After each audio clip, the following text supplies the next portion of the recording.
اس گفتگو کے نتیجے میں ایک نئی بحث یہ پیدا ہوتی ہے کہ جس طرح تم قدریہ فرقے پر اس عقیدے کی بنا پر نکیر کر سکتے ہو کہ شر کا منبع ذات باری تعالی نہیں ہے، اسی طرح وہ تمہارے اس عقیدے پر انکار کریں گے کہ خیر و شر کا سرچشمہ باری تعالی کی ذات ہے، اور یہ کہ آخرت میں باری تعالی کا دیدار ہوگا، کیونکہ مبتدعانہ خیالات رکھنے والے تمام فرقے اپنے معتقدات کی صداقت اور حقانیت کا یقین رکھتے ہیں اور ان لوگوں کو بدعتی سمجھتے ہیں جن کے عقائد و خیالات ان کے عقائد و خیالات سے ہم آہنگ نہیں ہوتے۔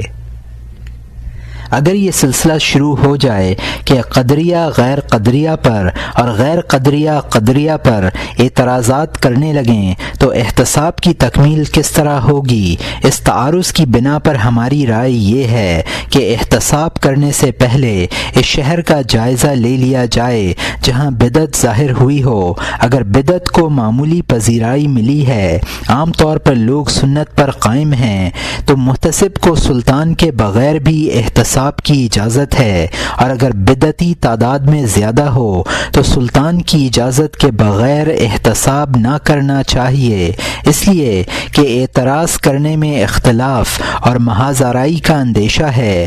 اگر سلطان حق پر ہے اور اس نے اہل بدعت کی سرکوبی کے لیے کسی شخص کو متعین کیا ہے تو اسی کو احتساب کرنا چاہیے، اور اس کی اجازت سے فائدہ اٹھا کر دوسرے کو احتساب کرنے کا حق نہیں ہے۔ تمام منکرات کے مقابلے میں بدعت پر احتساب کرنا زیادہ اہم ہے، لیکن اس میں ان شرائط کی رعایت ضروری ہے جو ہم نے ابھی ذکر کی ہیں تاکہ محاذ آرائی نہ ہو، اعتراض و انکار کے نتیجے میں فتنے کی آگ نہ بھڑکے۔ ہاں، اگر سلطان کی طرف سے ہر اس شخص کے خلاف انکار کی عام اجازت کا اعلان ہو جو باری تعالی کی رویت کا انکار کرتا ہے، کلام الہی کو مخلوق بتلاتا ہے اور باری تعالی کے لیے صورت اور جسم ثابت کرتا ہے، تو بلا شبہ عام لوگوں کو احتساب کرنا چاہیے۔ اس صورت میں محاذ آرائی کا امکان کم ہے۔ تیسرا رکن محتسب علیہ۔ احتساب کا تیسرا رکن محتسب علیہ ہے جس پر احتساب کیا جائے۔ محتسب علیہ کے اندر ایسی صفت کا پایا جانا شرط ہے کہ فعل ممنوع اس کے حق میں منکر ہو جائے۔ اس صفت کا ادنا معیار یہ ہے کہ وہ انسان ہو، مکلف ہونے کی شرط نہیں ہے۔ ہم پہلے بیان کر چکے ہیں کہ اگر بچہ شراب پی لے تو اسے منع کیا جائے گا اور اس کا احتساب کیا جائے گا، حالانکہ وہ ابھی تک بالغ نہیں ہوا اور اسی اعتبار سے وہ مکلف بھی نہیں ہے۔ اسی طرح یہ بھی شرط نہیں ہے کہ محتسب علیہ کے اندر امتیاز کرنے اور اچھے برے میں فرق کرنے کی صلاحیت ہو۔ چنانچہ اگر کوئی پاگل مرد کسی پاگل عورت سے یا کسی جانور سے زنا کرے تو اسے روکا جائے گا، حالانکہ پاگل قوت تمیز سے محروم ہوتا ہے۔ البتہ بعض افعال واقعتاً پاگل کے حق میں منکر نہیں ہوتے، جیسے نماز اور روزہ ترک کرنا۔ یہاں ہم ان تفصیلات میں نہیں جانا چاہتے جن کی روح سے مقیم، مریض اور مسافر کے لیے نماز اور روزے کے متعلق تندرست اور مقیم سے مختلف احکام ثابت ہوتے ہیں۔ ہمارا مقصد تو صرف اس صفت کی طرف اشارہ کرنا ہے جس سے محتسب علیہ کو انکار سے سابقہ پڑ سکتا ہے۔ حیوان کی شرط لگانے کی وجہ۔ یہاں یہ سوال کیا جا سکتا ہے، انسان ہونے کے بجائے یہ شرط لگا دی جاتی تو زیادہ بہتر تھا کہ وہ حیوان ہو، اس لیے کہ اگر کوئی جانور کھیتی باڑی کو تباہ کرے تو ہم اسے بھی منع کریں گے، جس طرح مجنون کو زنا اور جانور کے ساتھ جمع کرنے سے منع کرتے ہیں۔ اس کا جواب یہ ہے کہ جانور کو منع کرنے کا نام احتساب رکھنے کی کوئی وجہ نظر نہیں آتی۔ اس لیے کہ احتساب اللہ کے حق کی خاطر کسی منکر سے منع کرنے کا نام ہے تاکہ منع کیا جانے والا شخص اس امر منکر کے ارتکاب سے محفوظ ہو جائے۔ چنانچہ مجنون کو زنا سے اور بچے کو شراب سے منع کرنے کی وجہ حق اللہ ہی ہے۔ اگر انسان کسی کی کھیتی تلف کرے تو اسے کھیتی والے کے حق کی وجہ سے بھی منع کیا جائے گا اور اللہ کے حق کی بنا پر بھی۔ اللہ کے حق کی وجہ سے اس لیے کہ اس کا فعل معصیت ہے، اور کھیتی والے کے حق کی بنا پر اس لیے کہ وہ کھیتی اس کی ملکیت ہے۔ یہ دونوں حق دو علتیں ہیں اور ایک دوسرے سے جدا ہیں۔ یہی وجہ ہے کہ اگر کوئی شخص کسی کا ہاتھ اس کی اجازت سے کاٹ ڈالے تو یہ فعل حق اللہ کی وجہ سے، حق اللہ کی وجہ سے معصیت ہوگا اور اسے منع کیا جائے گا، لیکن ہاتھ والے کا حق ساقط ہو جائے گا کیونکہ اس نے اجازت دی ہے۔ جانور کو بھی منع کیا جائے گا۔ یہاں ایک قابل غور بات یہ ہے کہ جانور کو کھیت سے باہر نکالنے کا مطلب اسے منع کرنا نہیں ہے بلکہ مسلمان کے مال کی حفاظت ہے۔ اس لیے اگر منع کرنا مقصود ہوتا تو اسے مردار کھانے یا شراب کے برتن میں منہ ڈالنے سے بھی منع کیا جاتا، کیونکہ یہ چیزیں بھی منکر ہیں۔ حالانکہ شکار کے کتوں کو مردار کا گوشت کھلانا جائز ہے۔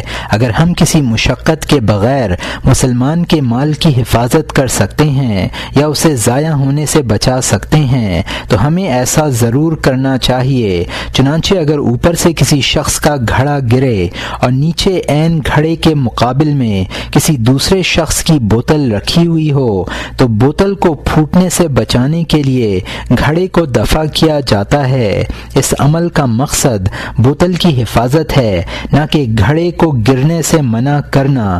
اسی طرح ہم پاگل کو جانور سے زنا کرنے اور بچے کو شراب پینے سے روکتے ہیں، اس لیے نہیں کہ ہمارا مقصد اس جانور کو بچانا ہے یا شراب کی حفاظت کرنی ہے، بلکہ ہم پاگل اور بچے کی حفاظت کا قصد کرتے ہیں کہ یہ انسان ہیں، انسان محترم ہوتا ہے۔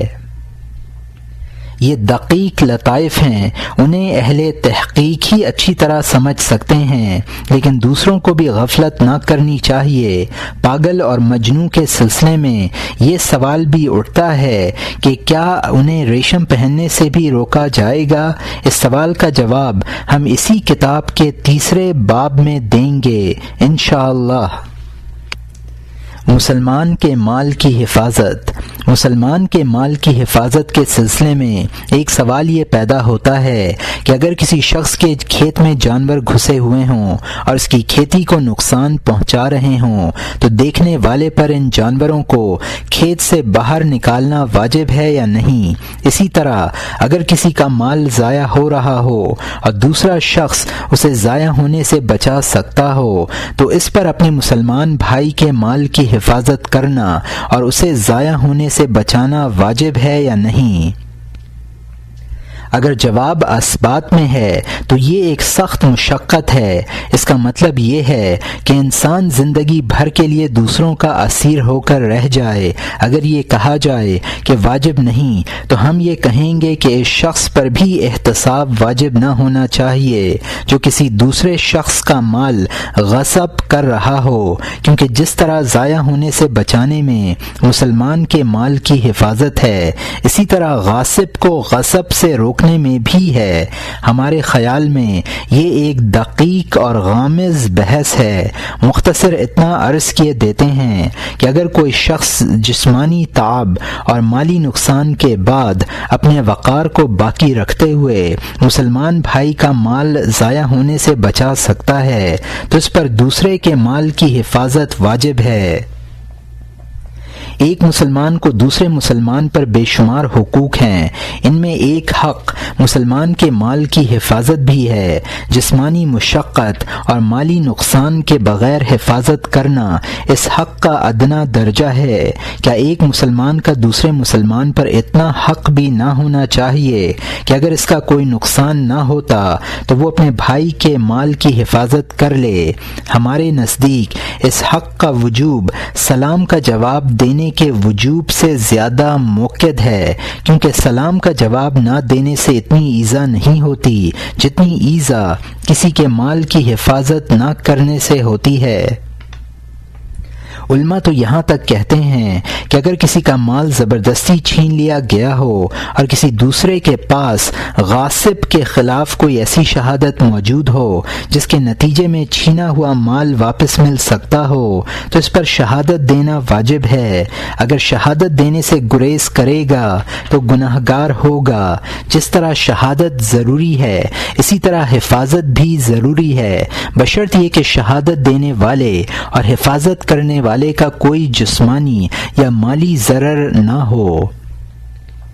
ہاں اگر حفاظت یا شہادت کے نتیجے میں اپنی جان، مال یا جاہ میں کسی ضرر کا اندیشہ ہو تو یہ وجوب ساقط ہو جاتا ہے، کیونکہ جس طرح دوسرے کے حق کی رعایت ضروری ہے اسی طرح اپنے نفس، جاہ اور مال کے منافع کی رعایت بھی ضروری ہے۔ اس سے ہرگز یہ مطالبہ نہیں کیا جائے گا کہ وہ دوسرے کی منفعت کے لیے اپنی منفعتیں قربان کر دے، البتہ ایثار کر سکتا ہے۔ ایثار مستحب ہے اور مسلمانوں کی خاطر مشقتیں برداشت کرنا عبادت ہے۔ چنانچہ اگر جانوروں کو کھیت سے باہر نکالنے میں مشقت ہو تو اس سلسلے میں کسی قسم کی جدوجہد کرنا واجب نہیں ہے، البتہ اگر مالک کو جگہ دینے یا اسے آگاہ کر دینے سے کام چل سکتا ہو تو اس میں بخل نہ کرنا چاہیے، اس لیے کہ اس میں بظاہر کوئی مشقت نہیں ہے۔ قدرت کے باوجود مالک کو آگاہ نہ کرنا یا نیند سے بیدار نہ کرنا ایسا ہے جیسے کوئی شخص قاضی کے سامنے شہادت نہ دے۔ یہ کہنا صحیح نہ ہوگا کہ اس سلسلے میں کمی اور زیادتی کی بنیاد پر کسی ایک جانب کو ترجیح دی جانی چاہیے۔ مثلا اگر جانور کو روکنے میں روکنے والے کا 1 درہم ضائع ہوتا ہے جبکہ نہ روکنے میں کھیت والے کا بہت کافی نقصان ہے تو روکنے کو ترجیح دی جائے گی۔ ہم یہ کہتے ہیں کہ جس طرح کھیت والا اپنے 1000 درہم کی حفاظت کا حق رکھتا ہے اسی طرح روکنے والے کو بھی اپنے 1 درہم کی حفاظت کا حق حاصل ہے۔ اس صورت میں یہ کس طرح کہا جا سکتا ہے کہ زیادہ نقصان والے کو ترجیح ہوگی؟ البتہ اگر کسی کا مال معصیت کی راہ سے مثلا غضب کے ذریعے یا کسی کے مملوک غلام کو قتل کرنے کی صورت میں ضائع جا رہا ہو تو منع کرنا واجب ہے، اگرچہ اس میں کچھ مشقت بھی ہو، اس لیے کہ معصیت کی وجہ سے انسان کے لیے ضروری ہے کہ وہ معصیت اور منکرات کا راستہ مسدود کرنے کے لیے مشقت برداشت کرنے سے بھی گریز نہ کرے۔ اس لیے حقیقی اطاعت نفس کی مخالفت ہے اور مشقت کا حاصل نفس کی مخالفت ہی ہے، تاہم یہ ضروری نہیں ہے کہ ہر طرح کی مالی اور جسمانی مشقت برداشت کرے۔ اس میں وہی تفصیل ہے جو اس باب کے آغاز میں ہم نے ذکر کی ہے۔ لقطے کی حفاظت کا مسئلہ، لقطہ یعنی پڑی ہوئی چیز کے اٹھانے کی بحث بھی ہمارے مدعا سے مناسبت رکھتی ہے، اس لیے ہم اس کا حکم بھی بیان کرتے ہیں۔ پڑی ہوئی چیز کا اٹھانا واجب ہے یا نہیں، جبکہ اٹھانے میں مسلمان کے مال کی حفاظت ہے اور نہ اٹھانے میں اتلاف ہے۔ ہمارے نزدیک اس سوال کا شافی جواب یہ ہے کہ اگر لقطہ کسی ایسی جگہ پڑا ہوا ہو کہ وہاں سے اٹھانے کی صورت میں ضائع یا مالک تک نہ پہنچنے کا خطرہ نہ ہو تو اٹھانا ضروری نہیں ہے۔ مثلا کسی مسجد یا رباط میں پڑا ہوا ہو اور جو لوگ ان جگہوں پر مقرر ہوں وہ ایماندار ہوں، ہاں اگر اس کے ضائع ہونے کا احتمال ہو تو یہ دیکھنا چاہیے کہ اس کے اٹھانے میں مشقت ہے یا نہیں۔ اگر مشقت ہے، مثلا یہ کہ لقطہ کوئی جانور ہے جسے اٹھا کر لے جانے میں بھی دشواری ہے اور اس کا دانہ چارہ کرنے اور باندھنے میں بھی پریشانی ہے، اس صورت میں بھی اٹھانا ضروری نہیں ہے، اس لیے کہ لقطہ اٹھانا اٹھانا مالک کے حق کی وجہ سے ضروری ہوتا ہے، اور اس کا حق اس لیے ہے کہ وہ ایک انسان ہے اور انسان محترم ہوتا ہے، مگر انسان ہونے کی خصوصیت تنہا مالک ہی کو حاصل نہیں ہے بلکہ ملتقط یعنی لقطہ اٹھانے والا بھی اس خصوصیت میں اس کا شریک ہے۔ جس طرح مالک کا حق یہ ہے کہ اس کے مال کی حفاظت ہو، اسی طرح ملتقط کا حق یہ ہے کہ وہ دوسرے کے مال کی حفاظت میں کوئی مشقت نہ اٹھائے۔ ایسے لقطے کے متعلق اختلاف ہے جس کے اٹھانے میں حفاظت اور سال بھر تک مالک کی واپسی کے انتظار میں اعلان کرنے کے علاوہ کوئی مشقت نہ ہو، مثلاً وہ افتادہ چیز سکے، سونا یا قیمتی کپڑا وغیرہ ہو۔ بعض لوگ کہتے ہیں کہ 1 سال تک اعلان کی شرط کی بجا آوری اور امانت کے تقاضوں کی تکمیل کا مرحلہ بھی کچھ کم دشوار گزار نہیں ہوتا۔ اس صورت میں بھی لقطہ اٹھانا لازم نہ ہونا چاہیے۔ ہاں، اگر کوئی شخص تبرع کرے اور بنیت ثواب اٹھا لے تو اس میں کوئی مضائقہ نہیں ہے۔ بعض لوگ یہ کہتے ہیں کہ مسلمانوں کے حقوق کی تاکید کے پیش نظر یہ مشقت انتہائی معمولی ہے۔ یہ ایسا ہی ہے جیسے گواہ قاضی کی مجلس میں گواہی دینے کی مشقت برداشت کرتا ہے۔ اگر مجلس قضا کسی دوسرے شہر میں ہو تو گواہی کے لیے سفر کی مشقت برداشت کرنا اس لیے ضروری نہیں ہے۔ ہاں، اگر مدعی پر احسان کرنا چاہے تو بات دوسری ہے، لیکن اگر قاضی کی عدالت اس کے مسکن سے قریب واقع ہے تو اسے جانے سے گریز نہ کرنا چاہیے۔ ادائے شہادت اور ادائے امانت کے مقابلے میں چند قدم کی مسافت طے کرنے کی مشقت شمار نہیں ہوتی۔ ہاں، اگر عدالت شہر کے دوسرے کنارے پر ہو اور دوپہر کے وقت سخت گرمی کے عالم میں اتنی دور جانا مشکل ہو تو یہ صورت اجتہاد اور غور و فکر کی محتاج ہے، کیونکہ غیر کے حقوق کی حفاظت سے ہونے والا ضرر کم بھی ہوتا ہے اور زیادہ بھی۔ ان دونوں کا حکم الگ الگ بیان کیا جا چکا ہے۔ درمیانی درجے کے ضرر میں کشمکش رہتی ہے اور مبتلا بہ شبہات میں گھرا رہتا ہے۔ یہ وہ قدیم شبہات ہیں جن کا ازالہ انسان کی طاقت سے باہر ہے، اس لیے کہ کوئی ایسا طریقہ نظر نہیں آتا جس کی مدد سے طرفین کے متشابہ اجزاء میں فرق کیا جا سکے اور درمیانی مدت کو کسی ایک طرف قلت یا کثرت سے ملحق کیا جا سکے۔ البتہ اہل تقوی اس طرح کے امور میں اپنے نفس کا خیال رکھتے ہیں۔ وہ شکوک و شبہات کی خاردار واد میں قدم رکھنے اور خود کو آزمائش میں مبتلا کرنے کے بجائے یقینی امور پر عمل کرتے ہیں۔ چوتھا رکن احتساب۔ احتساب کا چوتھا رکن نفس احتساب ہے۔ اس کے کئی درجے اور متعدد آداب ہیں۔ آنے والے صفحات میں پہلے احتساب کے درجات کا ذکر ہوگا، پھر آداب بیان کیے جائیں گے۔ احتساب کے درجات۔ ان درجات کی اجمالی ترتیب یہ ہے کہ اولاً امر منکر تلاش کرے، پھر آگاہ کرے، اس کے بعد واعظ و نصیحت کرے، پھر برا بھلا کہے، بعد ازاں اس منکر کا ہاتھ سے ازالہ کرے، اس کے بعد مارنے کی دھمکی دے، پھر مار پیٹ سے کام لے، پھر ہتھیار اٹھا لے اور آخر میں اعوان و انصار کے خلاف متحد کر دے۔ یہ 9 درجات ہیں۔ اب ہم ہر درجے کا حکم الگ الگ بیان کرتے ہیں۔ پہلا درجہ تعارف۔ تعارف سے ہماری مراد یہ ہے کہ منکر کی ٹوہ کی جائے اور ایسی علامات تلاش کی جائیں کہ جن سے منکر کا وجود ثابت ہو۔ شریعت نے تعارف سے منع کیا ہے کیونکہ تعارف در حقیقت تجسس سے عبارت ہے۔ کسی مسلمان کو یہ بات زیب نہیں دیتی کہ وہ دیواروں سے کان لگائے اور گھر کے اندر بجنے والے باجوں کی آوازیں سننے کی کوشش کرے۔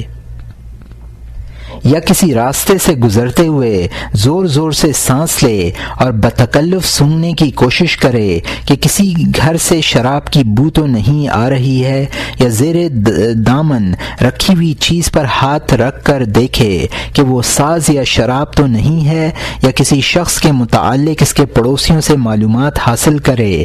البتہ اگر دو عادل و ثقہ افراد کسی استفسار کے بغیر خود یہ بتلائیں کہ فلاں شخص اپنے گھر میں شراب پیتا ہے، یا اس کے گھر میں شراب ہے جسے اس نے پینے کے لیے تیار کی ہے، تو محتسب کو بلا اجازت اندر داخل ہونا ایسا ہے جیسے منکر سے روکنے کے لیے کسی شخص پر ضرب لگانا۔ اور اگر دو غلام یا ایک عادل یا دو لوگ جن کی نہ شہادت قبول ہے اور نہ روایت یہ خبر دیں تو ان کی خبر پر اعتماد کرتے ہوئے کسی کے گھر میں اجازت کے بغیر داخل ہونے میں تامل ہے۔ بہتر یہی ہے کہ داخل نہ ہو، کیونکہ اس کا حق ہے کہ کوئی شخص اس کی اجازت کے بغیر اس کے گھر میں قدم نہ رکھے، اور مسلمان کا حق ثابت ہونے کے بعد اس وقت تک ساقط نہیں ہوتا جب تک دو معتبر اشخاص اس کے خلاف گواہی نہ دیں۔ روایت ہے کہ حضرت لقمان علیہ السلام کی انگوٹھی پر یہ عبارت کندہ تھی کہ مشاہدات کا چھپانا ظنیات کی اشاعت سے بہتر ہے۔ دوسرا درجہ تعریف۔ بعض اوقات منکر کا ارتکاب جہالت کی بنا پر ہوتا ہے، یعنی مرتکب یہ نہیں جانتا کہ میں جو کام کر رہا ہوں اس سے شریعت نے منع کیا ہے۔ اگر اسے اپنے فعل کی قباحت کا علم ہو جائے تو ہرگز اس کا اعادہ نہ کرے۔ جیسے بعض دیہاتی نماز تو پڑھتے ہیں لیکن اپنی جہالت اور لا علمی کی بنا پر رکوع و سجود اچھی طرح نہیں کرتے، ایسے لوگوں کے متعلق یہ نہیں کہا جاتا کہ یہ نماز نہیں پڑھنا چاہتے۔ اگر ایسا ہوتا تو سرے سے نماز ہی نہ پڑھتے، خواہ مخواہ وضو وغیرہ کی مشقت کیوں اٹھاتے۔ یہ سادہ لا ہیں اور علم سے محرومی کے باعث مسائل کا صحیح علم نہیں رکھتے۔ ایسے لوگوں کو نرمی کے ساتھ آگاہ کر دینا چاہیے۔ نرمی کی ضرورت اس لیے ہے کہ کسی کو صحیح مسئلہ بتلانا دراصل اس کی طرف جہالت اور حماقت کی نسبت کرنا ہے، اور یہ نسبت انتہائی توہین آمیز تصور کی جاتی ہے۔ ایسے لوگ بہت کم ہوں گے جو جہالت کی طرف اپنی نسبت پر راضی ہو جائیں۔ خاص طور پر شرعی امور سے جہالت کا طعنہ ان کے لیے نشتر سے کم نہیں ہوتا۔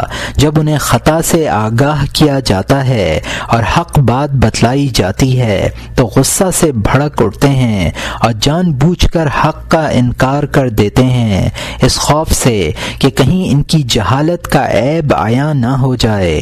انسانی طبع جہالت کا عیب چھپانے پر ستر چھپانے سے زیادہ حریص ہیں، اس لیے کہ جہالت نفس کا عیب ہے اور اس عیب کے حامل شخص کو مطعون کیا جاتا ہے، اور شرمگاہوں کی برائی جسم کا عیب ہے، نفس بدن سے اشرف ہے اس لیے اس کا عیب بھی برا ہے۔ علاوہ ازیں بدن کے عیوب پر ملامت نہیں کی جاتی، کیونکہ جسم باری تعالی کی تخلیق ہے، بندے کے اختیار میں نہ حسن ہے نہ قباح، جبکہ جہالت کا عیب دور کرنا اور نفس کو زیور علم سے آراستہ کرنا اختیاری ہے۔ یہی وجہ ہے کہ جب کسی کو اس کے جہل سے آگاہ کیا جاتا ہے تو وہ بڑی تکلیف محسوس کرتا ہے، اور جب اس کی طرف علم کی نسبت کی جاتی ہے تو بہت زیادہ خوش ہوتا ہے، اور دوسروں پر اپنے علم کے اثرات محسوس کر کے بڑی لذت پاتا ہے۔ بہرحال کسی شخص کو اس کے جہل سے آگاہ کرنا کیونکہ ایذا کا باعث ہے، اس لیے محتسب کو چاہیے کہ وہ نرمی سے کام لے کر اس کی جہالت کا علاج کرے۔ مثلا ان دیہاتیوں کو بتلایا جائے کہ کوئی شخص بھی ماں کے پیٹ سے پڑھا لکھا پیدا نہیں ہوتا، ہم خود بھی نماز کے مسائل و احکام سے ناواقف تھے، علماء نے یہ مسائل ہمیں بتلائے، شاید آپ لوگوں کے گاؤں میں کوئی عالم نہیں نہیں ہے، یا عالم تو ہے مگر صحیح مسائل بتلانے سے قاصر ہے۔ آپ ابھی نماز میں رکوع و سجود میں عجلت کر رہے تھے، حالانکہ نماز کی شرط یہ ہے کہ رکوع و سجود اطمینان سے کیے جائیں۔ تعریف میں نرمی اس لیے بھی ضروری ہے کہ جس طرح کسی مسلمان کا امر منکر پر اصرار کرنا حرام ہے، اسی طرح ایذا پہنچانا بھی حرام ہے۔ کسی عقل مند سے یہ توقع نہیں کی جا سکتی کہ وہ خون کو خون سے یا پیشاب سے دھونے کی کوشش کرے گا۔ منکر پر سکوت کے خطرے سے بچنے کے لیے مرتکب کو بلا ضرورت سختی سے آگاہ کرنا اور ایذا پہنچانا خون کو خون سے دھونے کے مترادف ہے، حالانکہ خون کی نجاست خون سے زائل نہیں ہوتی بلکہ پانی سے دور ہوتی ہے۔ اگر کوئی شخص دنیاوی امور میں غلطی کرے اور تم اس غلطی پر مطلع ہو جاؤ تو رد کرنے کی ضرورت نہیں۔ ایسا نہ ہو کہ وہ اپنی اہانت برداشت نہ کر پائے اور تمہارا دشمن بن جائے۔ البتہ اگر کسی قرینے سے یہ بات معلوم ہو کہ وہ تمہاری رہنمائی کی قدر کرے گا تو کوئی حرج نہیں ہے، لیکن ایسے لوگ بہت کم ہیں جو غلطی کا اعتراف کرنے اور آگاہ کرنے والے کے شکر گزار ہوں۔ تیسرا درجہ واعظ و نصیحت۔ تیسرا درجہ یہ ہے کہ واعظ و نصیحت کی جائے اور اللہ کے عذاب سے ڈرایا جائے۔ یہ درجہ ان لوگوں کے لیے ہے جو منکر کو منکر سمجھ کر کریں اور یہ جاننے کے باوجود بھی کہ ہمارا عمل منکر ہے اس پر اصرار کریں، جیسے وہ شخص جو شراب، ظلم یا مسلمانوں کی غیبت پر مداومت کرتا ہو، حالانکہ اسے معلوم ہے کہ شریعت نے ان تینوں چیزوں کو حرام قرار دیا ہے۔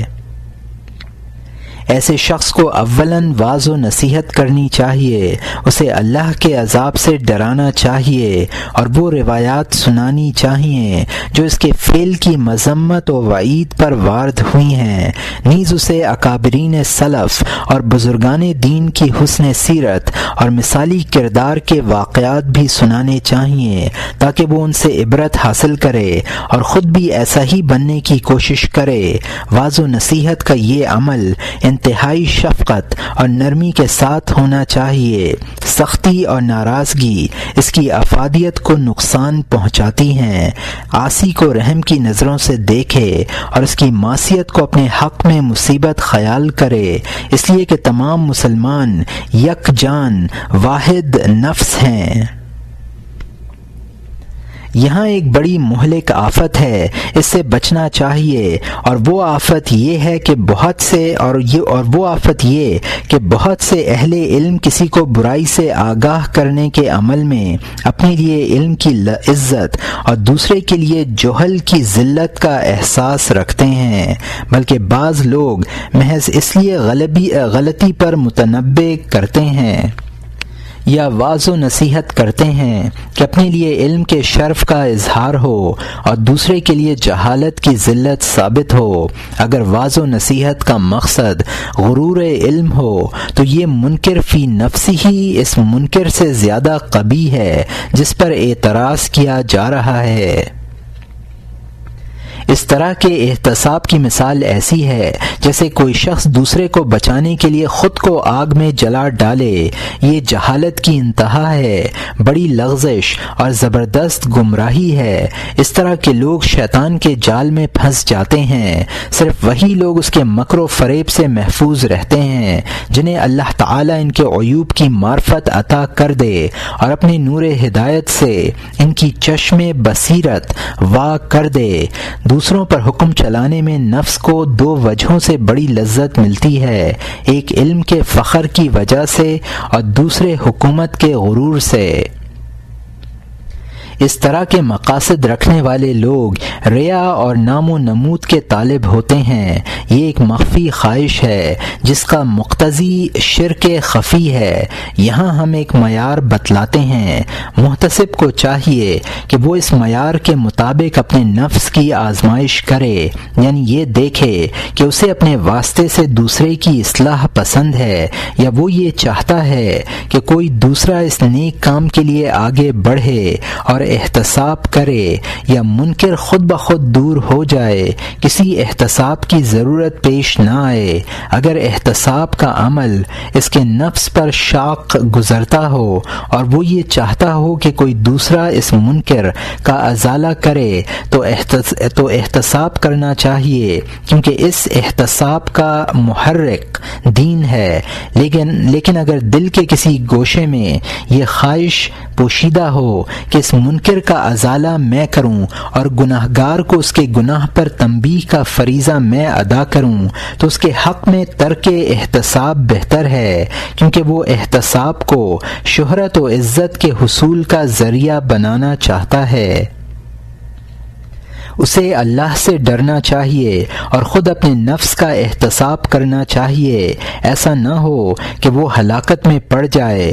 حضرت عیسیٰ علیہ السلام کے ذریعے ایسے ہی دنیا دار محتسبین کو خطاب ہوا ہے کہ اے ابن مریم، پہلے اپنے نفس کو نصیحت کر، اگر وہ تیری نصیحت قبول کر لے تو لوگوں کو نصیحت کر، ورنہ مجھ سے حیا کر۔ حضرت داؤد طائی رحمۃ اللہ علیہ سے کسی شخص نے دریافت کیا کہ آپ اس شخص کے بارے میں کیا فرماتے ہیں جو عمراء و حکام کے پاس جائے اور انہیں امر بالمعروف اور نہی عن المنکر کرے؟ فرمایا کہ مجھے ڈر ہے کہ کہیں اس کے کوڑے نہ لگیں۔ عرض کیا کہ وہ اس کی پرواہ نہیں کرتا۔ فرمایا مجھے یہ بھی اندیشہ ہے کہ کہیں اس کی گردن پر تلوار نہ رکھ دی جائے۔ عرض کیا وہ اس اندیشے سے بے نیاز ہے۔ فرمایا مجھے اس کے بارے میں یہ خوف بھی ہے کہ کہیں اس کے قلب میں خفیہ مرض یعنی غرور و کبر نہ پیدا ہو جائے۔ چوتھا درجہ لعنت ملامت۔ لعنت ملامت کی ضرورت اس وقت پیش آتی ہے جب نرمی اور شفقت سے کام نہ چلے، امر منکر پر اصرار کی علامات ظاہر ہوں اور واعظ و نصیحت کے ساتھ تمسخر کیا جائے، جیسا کہ تعریف اور واعظ و نصیحت کے تمام مرحلوں سے گزرنے کے بعد حضرت ابراہیم علیہ السلام نے اپنی قوم سے فرمایا تھا، اف لکم ولما تعبدون من دون اللہ افلا تعقلون۔ پارہ نمبر 17، رکوع نمبر 5، آیت نمبر 67۔ تف ہے تم پر اور ان پر بھی جن کو تم خدا کے سوا پوچھتے ہو، کیا تم اتنا بھی نہیں سمجھتے؟ سخت سست کہنے کا یہ مطلب نہیں ہے کہ فحش گوئی پر اتر آئے یا زنا اور مقدمات زنا کی تہمت لگا دے یا جھوٹ بولے، بلکہ عاصی کو ان الفاظ میں مخاطب کرے جو فحش نہ کہے جاتے ہوں، جیسے یہ کہنا کہ اے فاسق، اے احمق، اے جاہل، کیا تجھے اللہ کا خوف نہیں ہے؟ یا یہ کہنا کہ اے گاؤدی، اے غبی وغیرہ۔ جہاں تک عاصی کے فسق کا معاملہ ہے وہ واضح ہے، اس کی جہالت بھی محتاج بیان نہیں ہے، کیونکہ اگر وہ احمق اور جاہل نہ ہوتا تو اللہ تعالیٰ کی نافرمانی اور اس کے احکام سے سرتابی کیوں کرتا؟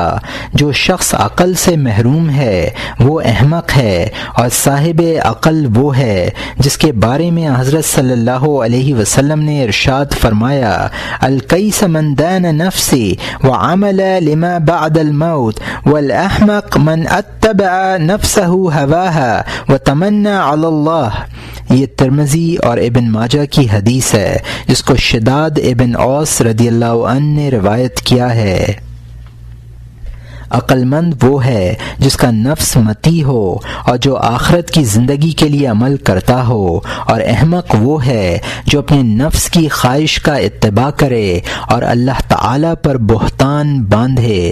بہرحال اس درجے کے دو ادب ہیں، ایک یہ کہ سختی سے اسی وقت پیش آئے جب نرمی سے کام نہ چلے، اور دوسرا یہ کہ سچ کے علاوہ کچھ نہ کہے اور زبان کو بے لگام نہ کرے کہ جو منہ میں آئے کہہ دے، بلکہ بقدر ضرورت پر اکتفا کرے۔ اگر سخت کلامی کے باوجود منکر پر اصرار کا یقین ہو تب خاموش رہنا ہی بہتر ہے، البتہ اپنے طرز عمل سے ناراضگی کا اظہار ضرور کرے اور دل میں بھی اس کی معصیت کو برا سمجھتا رہے اور معصیت کے سبب اسے حقیر سمجھنے پر اکتفا کرے۔ اگر یہ یقین ہو کہ نصیحت کرنے پر مجھے مارا جائے گا اور ناراض ہونے یا اظہار نفرت پر مار پیٹ سے محفوظ رہوں گا تو نصیحت کرنا ضروری نہیں ہے، البتہ دل سے برا سمجھنا اور عمل سے اس کا اظہار کرنا ضروری ہے۔ پانچواں درجہ ہاتھ سے منکر کا ازالہ۔ اگر ممکن ہو تو ہاتھ سے منکر کا ازالہ کر دے، مثلا لہو و لعاب کے آلات توڑ دے، شراب بہا دے، ریشم کا کپڑا اتار لے، ریشم پر نہ بیٹھنے دے، دوسرے کا غصب کیا ہوا مال چھین لے، مغصوبہ مکان سے بے دخل کر دے، بحالت جنابت مسجد میں داخل نہ ہونے دے، داخل ہو چکا ہو تو باہر نکال دے، لیکن ہاتھ سے تمام معاصی کا تغیر ممکن نہیں، مثلا زبان اور دل کے معاصی کے نہ انہیں ہاتھ لگایا جا سکتا ہے اور نہ کسی اور چیز سے دور کیا جا سکتا ہے۔ یہی حال ان معاصی کا ہے جن کا تعلق عاصی کے نفس اور باطنی اعضاء و جوارح سے ہو۔ اس درجے میں بھی دو ادب ہیں، ایک یہ کہ ہاتھ کو اسی وقت استعمال کرے جب مرتکب از خود ترک کرنے پر تیار نہ ہو۔ اگر واعظ و نصیحت یا لعنت و ملامت سے کام چل سکتا ہو تو ہاتھ سے دور کرنے کی ضرورت نہیں ہے۔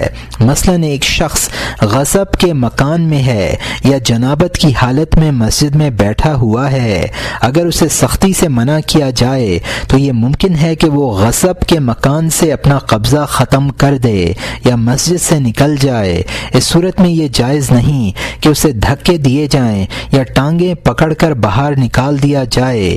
شراب بہانے، لہو و لعاب کے آلات توڑنے اور ریشمی کپڑے اتارنے کا عمل بھی اسی وقت کرنا چاہیے جب مجرم ایسا کرنے سے انکار کر دے اور سختی کے باوجود اپنے منکرات پر اصرار کرتا رہے۔ محتسب کو چاہیے کہ وہ ہاتھ کے استعمال میں احتیاط کا پہلو مد نظر رکھے، یعنی اسی وقت توڑے، مثلا لہو و لعاب کے آلات، جب اس کے علاوہ کوئی دوسری صورت باقی نہ رہے۔ منکر کے ازالے میں دوسرا ادب یہ ہے کہ بقدر ضرورت پر اکتفا کرے، مثلا اگر کسی اجنبی کو مسجد اور غاصب کو مغصوبہ مکان سے ہاتھ پکڑ کر نکالا جا سکتا ہو تو یہ جائز نہیں کہ اس کی ٹانگیں گھسیٹی جائیں یا داڑھی پکڑ کر کھینچی جائے یا دھکے دیے جائیں یا اٹھا کر پھینک دیا جائے، اس لیے کہ ہاتھ پکڑنے سے بھی مقصود حاصل ہو رہا ہے، ایذا میں زیادتی کرنے کی کوئی وجہ نہیں ہے۔ اسی طرح ریشمی کپڑا بالکل نہ پھاڑے بلکہ اس کی سیون ادھیڑ دے تاکہ وہ پہننے کے قابل نہ رہے۔ لہو کے آلات نظر آتش نہ کرے بلکہ انہیں اس حد تک بگاڑ دے کہ وہ اس مقصد کو پورا نہ کر سکیں جس کے لیے وضع کیے گئے ہیں۔ اسی طرح وہ صلیب بھی نہ جلائے جسے نصارہ ظاہر کرتے ہیں بلکہ اسے توڑ دے۔ توڑنے کی حد یہ ہے کہ وہ چیز اس حد تک بیکار ہو جائے کہ اگر اسے اثر نو بنایا جانے لگے تو بنانے والے کو اس قدر تعب اور مشقت برداشت کرنی پڑے جو ابتدا میں بنانے والے کو اٹھانی پڑی تھی۔ اگر برتن توڑے بغیر شراب بہائی جا سکتی ہو تو برتن نہ توڑے جائیں، مجبوری کی بات دوسری ہے۔ اس صورت میں محتسب پر برتنوں کا تاوان بھی نہ ہوگا ہوگا اور شراب کی وجہ سے ان کی قیمت بھی ساقط ہو جائے گی، کیونکہ شراب کے گرانے میں یہ برتن حائل تھے اور انہیں توڑے بغیر یہ ممکن نہ تھا کہ شراب کا منکر دور کیا جائے۔ شراب گرانے کے لیے بدن بھی زخمی کیا جا سکتا ہے، بشرطیہ کہ مجرم کا جسم شراب گرانے میں رکاوٹ بن رہا ہو اور اسے زخمی کیے بغیر شراب بہانا ممکن نہ ہو۔ آدمی کا جسم بہر صورت برتنوں سے افضل ہے۔ جب بدن کو زخمی کرنے کی اجازت ہے تو کیا برتن توڑنے کی اجازت نہ ہوگی؟ برتن توڑے بغیر شراب بہانے میں دشواری کی مثال یہ ہے کہ شراب اس قدر تنگ منہ کی سرائیوں میں ہو کہ اگر محتسب اسے بہانے بیٹھ جائے تو پینے والے کی طرف سے مزاحمت کا خطرہ ہو۔ اس طرح کی سراہیاں توڑ دینی چاہیے، خواہ وہ قیمتی شیشے ہی کی کیوں نہ بنی ہوئی ہوں۔ محتسب کوئی تاوان نہیں دے گا، کیونکہ خواہ مخواہ کسی کا مالی نقصان کرنا جائز نہیں ہے۔ ہاں اگر تنگ منہ کی سراہیوں سے الٹنے میں محتسب کا وقت ضائع ہوتا ہے اور اس کاموں میں حرج واقع ہوتا ہے تو اسے بھی عذر سمجھا جائے گا اور محتسب کو برتن توڑنے کی اجازت ہوگی، کیونکہ اس پر واجب نہیں ہے کہ وہ شراب کے برتنوں کی خاطر اپنے منافع ضائع کر دے اور اپنے کام کا نقصان کرے۔ تاہم کسی عذر کے بغیر برتن ضائع کرنا تاوان کا موجب ہے۔ اس صورت میں محتسب برتنوں کی قیمت ادا کرے گا۔ تغیر منکر، سزا اور زجر۔ اس سلسلے میں یہ ضرور کہا جا سکتا ہے کہ شراب کے برتنوں کا توڑنا اور مغصوبہ مکان سے غاصب کو گھسیٹ کر یا دھکے دے کر باہر نکالنا تنبیہ اور زجر کے طور پر جائز ہونا چاہیے۔ اس کا جواب یہ ہے کہ زجر آئندہ کے لیے ہوتا ہے اور سزا ماضی کے کسی فعل پر ہوتی ہے، اور تغیر کا تعلق حال کے منکر سے ہوتا ہے۔ عام رعایا کے افراد کو تغیر منکر کے علاوہ کسی چیز کا اختیار نہیں ہے، یعنی اگر منکر پائیں تو اسے دور کر دیں۔ اس کے علاوہ ان کا جو بھی اقدام ہوگا یا ماضی کے فعل پر سزا ہوگا یا آئندہ کے لیے زجر و تنبیہ ہوگی، اور زجر و سزا کا اختیار صرف حکام کو ہے۔ اگر وہ اس طرح کے کسی اقدام میں مصلحت دیکھیں تو انہیں ایسا کرنے کی اجازت ہے۔ چنانچہ اگر حاکم بطور زجر شراب کے ساتھ برتن بھی ضائع کرنے کا حکم دے دے تو اس پر عمل کیا جائے گا، جیسا کہ حضرت صلی اللہ علیہ وسلم نے زجر کی تاکید کے لیے اس طرح کا حکم دیا تھا۔ ترمذی میں حضرت ابو طلحہ رضی اللہ عنہ کی روایت ہے کہ آپ صلی اللہ علیہ وسلم نے ارشاد فرمایا، احرق الخمر وکسر الدنان، شراب بہا دے اور برتن توڑ دے۔ اس حکم کا منسوخ ہونا ثابت نہیں ہے، تاہم یہ معلوم ہے کہ حضرت صلی اللہ علیہ وسلم کے دور مبارک میں بری عادتیں ترک کرانے کے لیے زجر کی شدید ضرورت تھی۔ چنانچہ اگر آج بھی کوئی حاکم یا والی اپنے اجتہاد سے اس نتیجے پر پہنچے کہ زجر ہونا چاہیے تو اسے اپنے اجتہاد پر عمل کرنے کی اجازت ہے، لیکن کیونکہ اس طرح کے معاملات میں بہت زیادہ غور و فکر اور تدبر کی ضرورت ہے، اس لیے سزا اور زجر کے اختیارات عام لوگوں کو نہیں سونپے گئے۔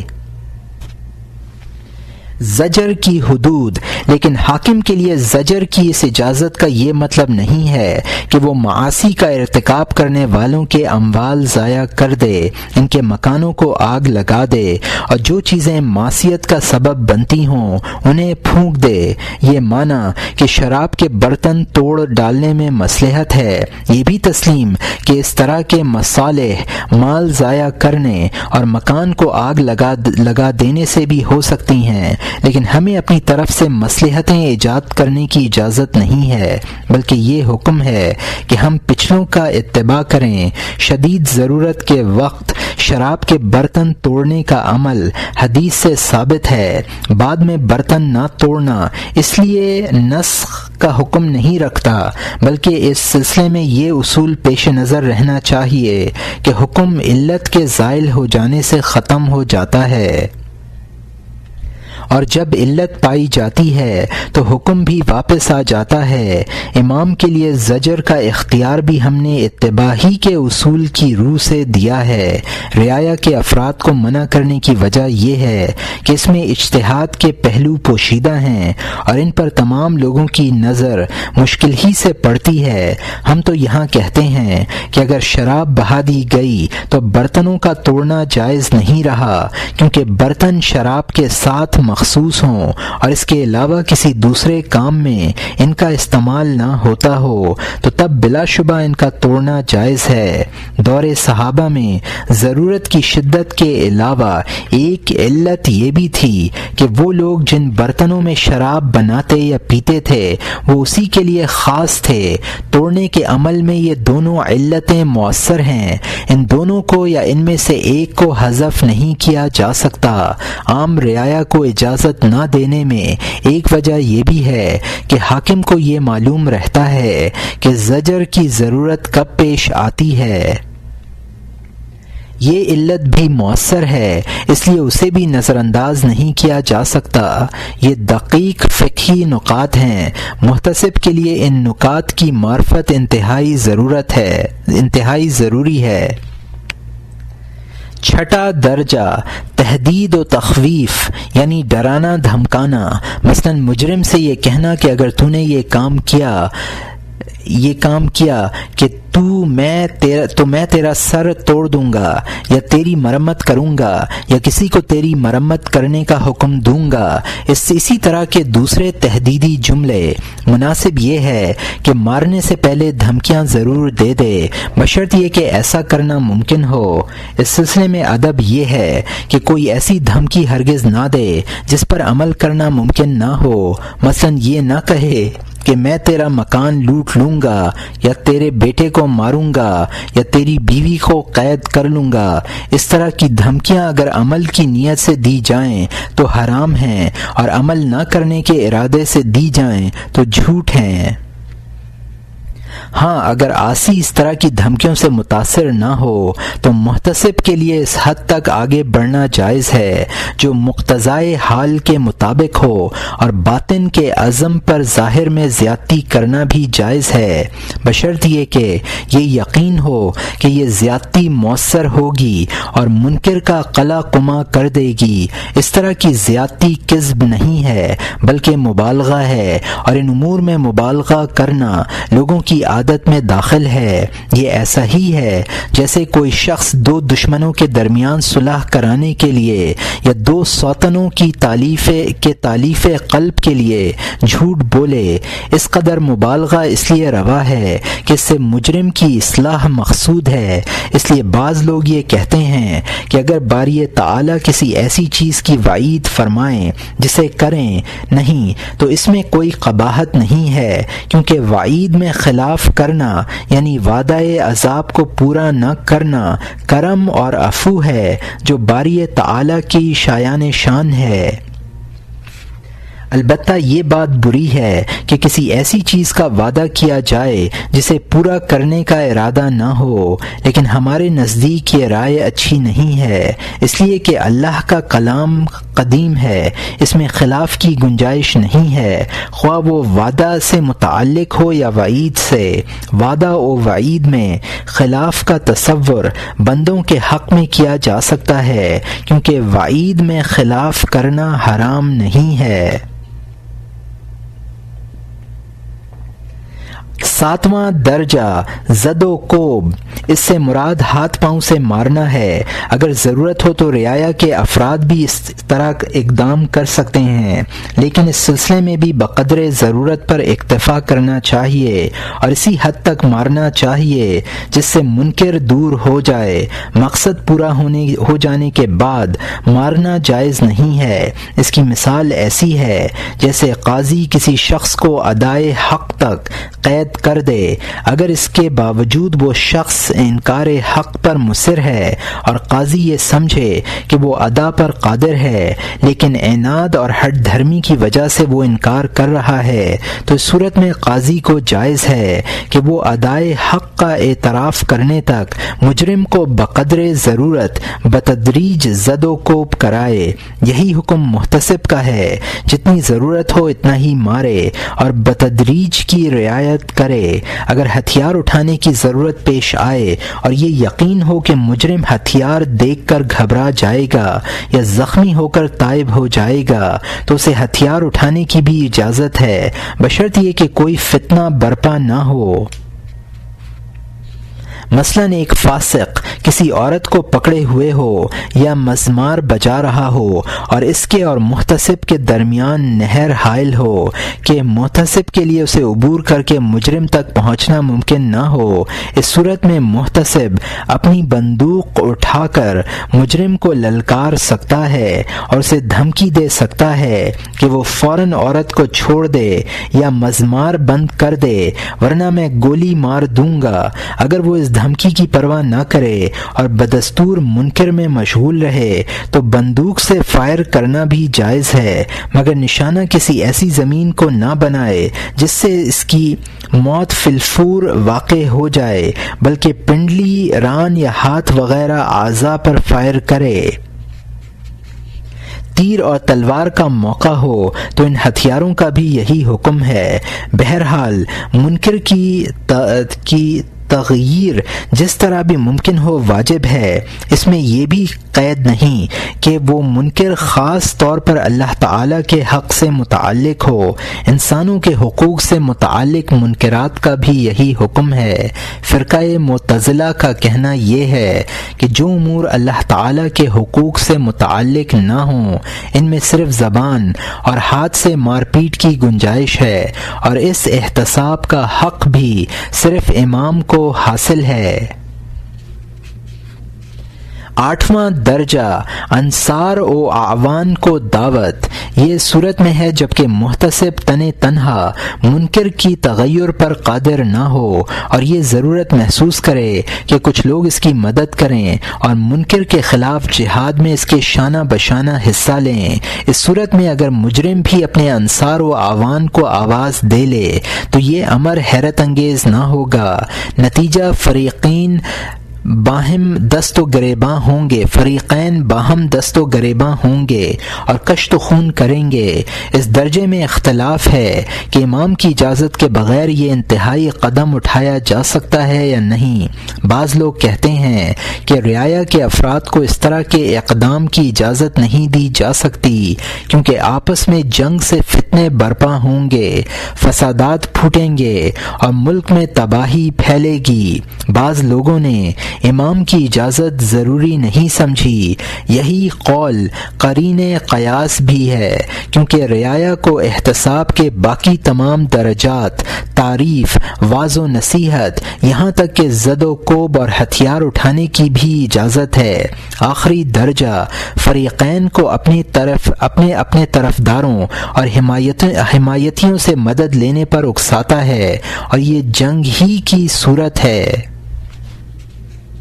اس لیے بہتر یہی ہے کہ امر بالمعروف کے سلسلے میں خطرناک ترین نتائج کی بھی پرواہ نہ کی جائے۔ انصار و معاونین کو مدد کے لیے بلانے میں محتسب کا مقصد اس کے علاوہ کچھ نہیں کہ اللہ کی رضا و خوشنودی کی خاطر اس کی نافرمانیوں کا قلع قمع کرنے کے لیے کچھ لوگ اکٹھے ہوں اور منکرات کے خلاف جہاد کریں۔ اس مقصد میں کیا قباحت ہو سکتی ہے؟ جس طرح یہ جائز ہے کہ غازی اور مجاہدین از خود جمع ہو کر اور اپنا لشکر ترتیب دے کر کفر کی بیخکنی کے لیے کفار کے جس فرقے سے چاہیں جہاد کریں، اسی طرح محتسب کے لیے بھی جائز ہے کہ وہ اپنے ہی جیسے کچھ لوگوں کو جمع کر کے اہل فساد کی بیخکنی کرے۔ ان دونوں میں ہر طرح مناسبت ہے۔ جس طرح کافر کو مار ڈالنے میں کوئی مذائقہ نہیں، اسی طرح اس فاسق کو بھی مار ڈالنے میں کوئی مذائقہ ذائقہ نہیں ہے جو اپنے فسق پر اصرار کی خاطر لڑتا ہے۔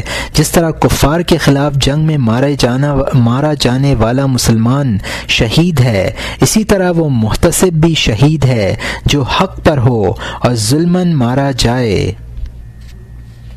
اگرچہ اس درجے تک پہنچنے کی نوبت بہت کم آتی ہے، لیکن قیاس کا ضابطہ بدلنے کی ضرورت نہیں ہے، یہ اپنی جگہ درست ہے۔ اس سلسلے میں مختصراً اور اصولی بات یہ ہوگی، جو شخص دفع منکر پر قادر ہو وہ اپنے ہاتھ سے دفع کرے یا ہتھیار سے، تنہا دفع کرے یا اعوان و انصار کی مدد سے، ہر طرح جائز ہے۔ محتسب کے آداب، ان آداب کی تفصیل تو ہم نے ہر ادب کے ضمن میں بیان کی ہے۔ ذیل میں ہم ان تمام آداب کو بحیثیت مجموعی دیکھتے ہیں اور ان کا منبع بیان کرتے ہیں۔ جاننا چاہیے کہ محتسب کے آداب کا منبع و مصدر 3 صفتیں ہیں، ایک علم، دوسری ورع اور تیسری حسن اخلاق۔ علم اس لیے کہ محتسب احتساب کے مواقع، حدود، اسباب اور موانع جان لے اور اس سلسلے میں شریعت کی متعین کردہ حدود پر اکتفا کرے۔ ورع اس لیے تاکہ جو کچھ اسے معلوم ہو اس کی مخالفت نہ کرے۔ بہت سے اہل علم اپنے علم کے مطابق عمل نہیں کرتے، بلکہ یہ جان لینے کے باوجود کہ وہ احتساب میں شرعی حدود سے تجاوز کیے ہوئے ہیں باز نہیں آتے اور اپنی کسی غرض مثلاً اظہار علم یا حصول جاہ کی وجہ سے احتساب کا عمل جاری رکھتے ہیں۔ اگر ان میں ورع ہوتا تو وہ اپنی زیادتی پر مطلع ہونے کے بعد ہرگز یہ عمل جاری نہ رکھتے۔ محتسب کسی ایسے آدمی کو ہونا چاہیے جس کی نصیحت مقبول اور تقریر مؤثر ہو، اور یہ وصف اہل ورع ہی میں ہوتا ہے۔ فساق کی نصیحتوں پر لوگ قہقہہ لگاتے ہیں اور ظلم کا خوف نہ ہو تو گستاخی بھی کر بیٹھتے ہیں۔ حسن اخلاق کی صفت اس لیے ضروری ہے تاکہ احتساب کے عمل میں نرمی اور لطف کے ساتھ پیش آئے۔ بعض اوقات منکر کو دیکھ کر غصہ آ جاتا ہے اور اس کی آگ اس قدر بھڑکتی ہے کہ علم اور ورع کے چھینٹوں سے ٹھنڈی نہیں ہوتی جب تک کہ طبیعت حسن اخلاق کی خوگر نہ ہو۔ کمال ورع بھی یہی ہے کہ آدمی ضبط نفس پر قادر ہو اور اچھے اخلاق کا حامل ہو۔ محتسب کا یہی وصف اس کے عمل کو اللہ تعالی کے دین کی نصرت اور اس کی قربت کا ذریعہ بناتا ہے۔ جن لوگوں میں یہ وصف نہیں ہوتا وہ محتسب علیہ کی مزاحمت، دفاعی یا اقدامی کارروائی، گالی اور مار پیٹ سے سخت مشتعل ہو جاتے ہیں اور احتساب کو بالائے طاق رکھ دیتے ہیں۔ اللہ کے دین سے غافل ہو کر اپنے نفس کے لیے انتقام کی فکر میں لگ جاتے ہیں۔ ایسے لوگ عموماً احتساب کرتے ہی اس لیے ہیں تاکہ شہرت ملے اور عزت حاصل ہو، چنانچہ جب بھی وہ کوئی ایسی بات دیکھتے ہیں جس سے ان کی شہرت داغدار ہو اور آبرو پر حرف آئے تو احتساب ترک کر دیتے ہیں اور اپنی فکر میں مشغول ہو جاتے ہیں۔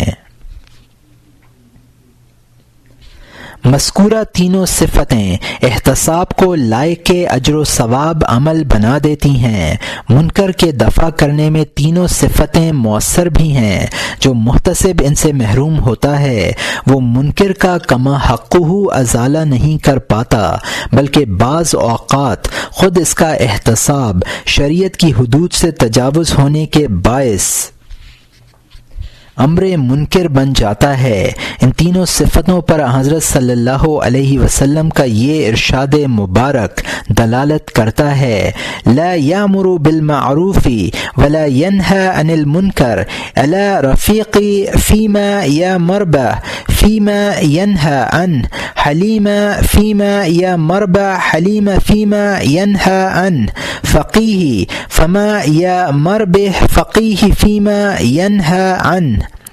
امر بالمعروف اور نہی عن المنکر وہی شخص کرے جو امر کرنے میں بھی نرمی اختیار کرے اور منع کرنے میں بھی نرمی سے کام لے، امر کرنے میں بھی بردبار ہو اور منع کرنے میں بھی بردباری اختیار کرے، امر کرنے میں بھی سمجھداری سے کام لے اور منع کرنے میں بھی سمجھدار رہے۔ اور یہاں حاشیے میں لکھا ہے کہ مجھے یہ روایت نہیں ملی، البتہ بیہقی میں عمر ابن شعیب عن ابی عن جدہ سے یہ الفاظ منقول ہیں، من امر بمعروفی فلیکن امر بمعروف، اور یہاں حاشیہ ختم ہوتا ہے۔ اس روایت سے ثابت ہوتا ہے کہ محتسب کے لیے مطلق فہیم یا سمجھدار ہونا شرط نہیں ہے، بلکہ احتساب کے بارے میں فہیم ہونا شرط ہے۔ یہی حال علم اور نرمی کا ہے کہ مطلق علم اور نرمی کافی نہیں ہے، بلکہ محتسب کے لیے یہ شرط ہے کہ وہ احتساب کرنے میں بھی بردباری اور نرم خوئی کا مظاہرہ کرے۔ حضرت حسن بصری رحمۃ اللہ علیہ ارشاد فرماتے ہیں کہ جب تم امر بالمعروف کرنے والوں کے زمرے میں شمولیت اختیار کرو تو اس معروف پر سب سے زیادہ تم خود عمل کرو۔ کسی شاعر کے یہ دو شعر کیا خوب ہیں، لا قلم المرء على فعل وأنت منسوب إلى مثل من ذم شيء وأتى مثل فأنما يزري على عقله۔ تم دوسروں کو اس کے کسی ایسے فعل پر ملامت نہ کرو جو تمہاری طرف بھی منسوب ہو۔ جو شخص کسی فعل کی مذمت کرتا ہے اور خود اس کا مرتکب ہوتا ہے وہ اپنی بے عقلی کا ماتم کرتا ہے۔ فسق کی بنا پر امر بالمعروف ممنوع نہیں ہوتا، بلکہ لوگوں کے دلوں سے اس کی تاثیر ختم ہو جاتی ہے۔ حضرت انس رضی اللہ عنہ روایت کرتے ہیں کہ سرکار دو عالم صلی اللہ علیہ وسلم کی خدمت میں عرض کیا، یا رسول اللہ لا نامر بالمعروف حتى نعمل به ولا ننهى عن المنكر حتى نجتنبه كله، فقال صلى الله عليه وسلم بل مروا بالمعروف وأن لم تعملوا به وانهوا عن المنكر وأن لم تجتنبوه كله۔ یہ طبرانی صغیر و اوسط کی حدیث ہے۔ یا رسول اللہ، کیا ہم امر بالمعروف نہ کریں جب تک معروف پر عمل پیرا نہ ہوں، اور منکر سے منع نہ کریں جب تک تمام منکرات سے اجتناب نہ کر لیں؟ حضرت صلی اللہ علیہ وسلم نے ارشاد فرمایا، نہیں، بلکہ امر بالمعروف کرو گو معروف پر تمہارا عمل نہ ہو، اور منکر سے منع کرو گو تم خود تمام منکرات سے اجتناب نہ کرتے ہو۔ بعض اکابرین سلف نے اپنے بیٹوں کو وصیت کی تھی کہ جب تم میں سے کوئی امر معروف کا ارادہ کرے تو اپنے دل کو صبر کرنے کا عادی بنا لے اور اللہ تعالی کی طرف سے اجر و ثواب کا یقین رکھے، اس لیے کہ جو شخص اجر و ثواب کے یقین کے ساتھ کوئی عمل کرتا ہے اسے ایذا کی تکلیف محسوس نہیں ہوتی۔ اس سے معلوم ہوا کہ حسبت کا ایک ادب صبر بھی ہے، صبر کرنا بھی ہے۔ یہی وجہ ہے کہ اللہ تعالی نے امر بالمعروف کے ساتھ ساتھ صبر کا ذکر بھی فرمایا۔ حضرت لقمان علیہ السلام کی زبانی ارشاد فرمایا، یا بنی اقم الصلاۃ وامر بالمعروف وانہا عن المنکر واصبر علی ما اصابک، پارہ نمبر 21 رکوع نمبر 11 آیت نمبر 17۔ اے بیٹے، نماز پڑھا کرو اور اچھے کاموں کی نصیحت کیا کر اور برے کاموں سے منع کیا کر، اور تجھ پر جو مصیبت واقع ہو اس پر صبر کیا کر۔ ایک ادب یہ بھی ہے کہ اپنے دنیاوی علائق کم کر دے تاکہ احتساب کرنے میں کسی قسم کا خوف رکاوٹ نہ بنے، مخلوق سے تمام منقطع کر دے تاکہ مداہنت کا شائبہ بھی باقی نہ رہے۔ جیسا کہ ایک بزرگ کے بارے میں بیان کیا جاتا ہے کہ ان کے یہاں ایک بلی تھی جس کے لیے وہ اپنے پڑوس میں رہنے والے ایک قصائی سے چھیچڑے لیا کرتے تھے۔ ایک روز چھیچڑے لینے کے لیے اس کی دکان پر پہنچے تو تو قصائی کو منکر میں مشغول پایا، گھر واپس آئے اور بلی کو گھر سے باہر نکال دیا۔ اس کام سے فارغ ہونے کے بعد دکان پر پہنچے اور قصائی کو اس منکر پر سخت سست کہا۔ قصائی نے کہا کہ آئندہ میں آپ کی بلی کے لیے چھیچڑے نہیں دوں گا۔ فرمایا کہ مجھے اس کی پرواہ نہیں ہے، میں نے احتساب کرنے سے پہلے بلی کو باہر نکال دیا ہے اور تجھ سے تمام منقطع کر لی ہے۔ یہ بزرگ اپنے موقف میں حق بجانب تھے، کیونکہ جو شخص مخلوق سے تمام منقطع نہیں کرتا وہ احتساب پر قادر نہیں ہوتا، اور جس شخص کی یہ خواہش ہوتی ہے کہ لوگوں کے دلوں پر اس کا اچھا اثر اور ان کی زبانوں پر اس کے لیے تعریف کے الفاظ ہوں، وہ اچھی طرح احتساب نہیں کر سکتا۔ کعب احبار رضی اللہ عنہ نے ابو مسلم خولانی رضی اللہ عنہ سے دریافت کیا کہ قوم میں تمہارا کیا مقام اور کیا حیثیت ہے؟ عرض کیا مجھے بڑی اچھی حیثیت حاصل ہے، لوگ میرا اکرام کرتے ہیں۔ فرمایا تورات میں ہے کہ جو آدمی امر بالمعروف اور نہی عن المنکر کرتا ہے، قوم میں اس کی حیثیت گھٹ جاتی ہے اور لوگ اسے برا کہنے لگتے ہیں۔ ابو مسلم نے کہا کہ تورات میں سچ ہے، ابو مسلم ہی جھوٹا ہے۔ احتساب کے عمل میں نرمی اور لطف پر یہ واقعہ بھی دلالت کرتا ہے کہ ایک واعظ مامون کے پاس آیا اور اسے کسی منکر پر سخت سست کہنے لگا۔ مامون نے اس سے کہا کہ بڑے میاں ذرا نرمی اختیار کرو، اللہ تعالی نے حضرت موسیٰ علیہ السلام کو جو تم سے بہتر تھے فرعون کے پاس بھیجا جو مجھ سے برا تھا، تو انہیں یہ نصیحت فرمائی فَقُولُوا لَا لَهُ قَوْلًا لَيِّنًا لَعَلَّهُ يَتَذَكَّرُ أَوْ يَخْشَىٰ۔ پارہ نمبر 16، رکوع نمبر 11، آیت نمبر 44۔ پھر اس سے نرمی کے ساتھ بات کرنا، شاید وہ نصیحت پکڑ لے یا عذاب الہی سے ڈر جائے۔ محتسب کو چاہیے کہ وہ نرمی کے باب میں انبیاء علیہم السلام کے اسوہ حسنہ کی پیروی کرے۔ حضرت ابو امامہ رضی اللہ عنہ فرماتے ہیں کہ ایک نوجوان نے سرکار دو عالم صلی اللہ علیہ وسلم کی خدمت میں عرض کیا، یا نبی اللہ، کیا آپ مجھے زنا کی اجازت دیتے ہیں؟ یہ سن کر صحابہ کرام چیخ اٹھے اور اسے برا بھلا کہنے لگے۔ حضرت صلی اللہ علیہ وسلم نے لوگوں سے فرمایا کہ اسے قریب لاؤ۔ وہ حضرت صلی اللہ علیہ وسلم کے قریب آیا، یہاں تک کہ آپ کے سامنے آ کر بیٹھ گیا۔ آپ نے اس سے پوچھا کہ کیا تم اپنی ماں کے لیے زنا پسند کر سکتے ہو؟ اس نے عرض کیا نہیں یا رسول اللہ، میں آپ پر فدا ہوں۔ آپ نے فرمایا کہ لوگوں کا یہی حال ہے کہ وہ اپنی ماؤں کے لیے زنا پسند نہیں کرتے۔ پھر فرمایا کیا تو اپنی بیٹی کے لیے زنا پسند کرتا ہے؟ عرض کیا نہیں یا رسول اللہ، میری جان آپ پر فدا ہو۔ فرمایا لوگوں کا یہی حال ہے کہ وہ اپنی بیٹیوں کے لیے زنا پسند نہیں کرتے۔